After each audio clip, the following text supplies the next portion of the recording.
بسم اللہ الرحمن الرحیم۔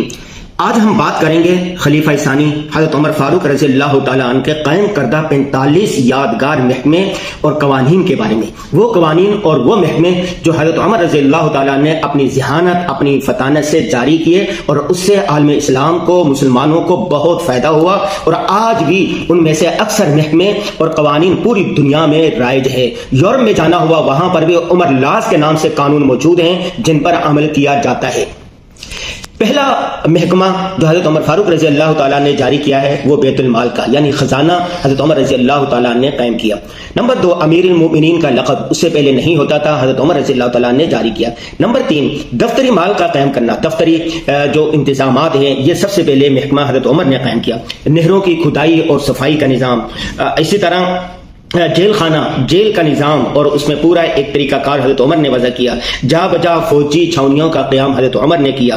راتوں کو گشت کر کے رعایا کی دریافت کرنا، خیریت دریافت کرنا، یہ مشہور واقعہ حضرت عمر رضی اللہ تعالیٰ عنہ گلیوں میں چکر لگا رہے تھے، کسی خاتون کو سنا کہ وہ کہہ رہی تھی اپنی بچی کو کہ جلدی سے پانی ملا دو، کہیں ایسا نہ ہو حضرت عمر رضی اللہ تعالیٰ عنہ یا اس کے نمائندے آ جائیں۔ تو حضرت عمر رضی اللہ تعالیٰ نے ماں بیٹی کا وہ مکالمہ سنا تو بیٹی کہہ رہی تھی کہ ماں اللہ تو ہمیں دیکھ رہے ہیں نا، حضرت عمر نہیں دیکھ رہے تو کیا؟ تو حضرت عمر رضی اللہ تعالیٰ نے اس گھر کو نشان لگا دیا اور بعد میں وہ جو خاتون تھی اس کے لیے اپنے بیٹے کا رشتہ بھیجا، اور اس کے بطن سے پھر حضرت عمر بن عبدالعزیز رحمہ اللہ پیدا ہوئے، جنہوں نے دنیا کی سب سے بڑی سلطنت قائم کی اور انصاف قائم کیا، اور ان کی سلطنت میں کوئی زکوٰۃ لینے والا نہیں ملتا تھا۔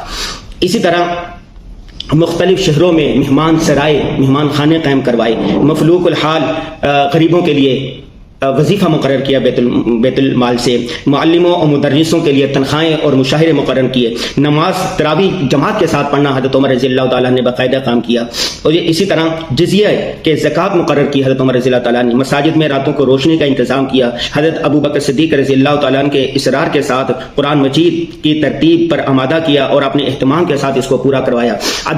یہ جو عدالتی نظام نظر آ رہا ہے، عدالتیں حضرت عمر رضی اللہ تعالیٰ نے مقرر کی اور قاضی مقرر کیا، اس میں فوجی دفتر ترتیب دی، پیمائش جاری کی، شہروں کو، نئے شہروں کو آباد کرنے کا سلسلہ حضرت عمر نے جاری کیا۔ حضرت عمر رضی اللہ تعالیٰ نے کہا تھا کہ اتنی بڑی جب ایک شہر کی آبادی ہو جائے تو اس کے بعد نئے شہر آباد کیے جائیں۔ آج پوری دنیا میں اس پر عمل کیا جاتا ہے کہ ایک شہر کی آبادی اتنی رکھی جانی ہے، پھر نئے شہر آباد کیے جاتے ہیں۔ پولیس کا محکمہ جس پر پوری دنیا کا نظام چل رہا ہے وہ حضرت عمر نے قائم کیا۔ اور اسی طرح مکہ معظمہ سے مدینہ منورہ تک مسافروں کے لیے وہ جو مہمان خانے ہوتے ہیں، سراگاہ ہوتی ہیں، حضرت عمر نے مکاتب قائم کروائے۔ فرائض میں اور اسی طرح 3 طلاقوں کو ایک ساتھ دی جائیں، اس بارے میں طلاق بائن قرار دیا، اس بارے میں یہ سارا یہ نظام جو تھا، یعنی 3 طلاقوں کو ایک ساتھ دی جائیں تو بائن قرار دیا۔ اور مساجد میں واعظ کا طریقہ کار بھی حضرت عمر نے قائم کروایا۔ تاریخ اور سن قائم کیا جو آج تک جاری ہے۔ ہجری جب حضور صلی اللہ علیہ وسلم نے مکہ سے مدینہ ہجرت کی تھی اس وقت سے یہ قائم ہے، اور اس کو باقاعدہ تاریخ اور سن جو تھا حضرت عمر نے قائم کروائی۔ رضاکاروں کی تنخواہیں مقرر کی، مردم شماری، دنیا میں جہاں پر ترقی ہوتی ہے، بہتری ہوتی ہے، سب سے اہم چیز یہ ہوتی ہے کہ مردم شماری، کتنے مرد ہیں، کتنی عورتیں ہیں، کتنے بچے ہیں، یہ ساری چیزیں پہلے طے کی جاتی ہے، اس کے مطابق پھر بجٹ بنتا ہے۔ تو یہ حضرت عمر رضی اللہ تعالیٰ نے قائم کیا۔ وقف کا طریقہ کار کیا ہونا چاہیے، حضرت عمر نے قائم کیا۔ اچھا، اسی طرح فجر میں الصلاۃ خیر من النوم کا اضافہ حضرت عمر رضی اللہ تعالیٰ نے کروایا۔ شراب کے لیے جو شراب کی حد ہے اس کے لیے 80 کوڑے سزا مقرر کی گئی۔ نماز جنازے میں تکبیروں پر اجماع کروایا۔ میرے سامنے اس وقت حضرت عمر رضی اللہ تعالیٰ عنہ کے قائم کردہ 45 محکمے اور یادگار قوانین میرے سامنے رکھے ہوئے ہیں۔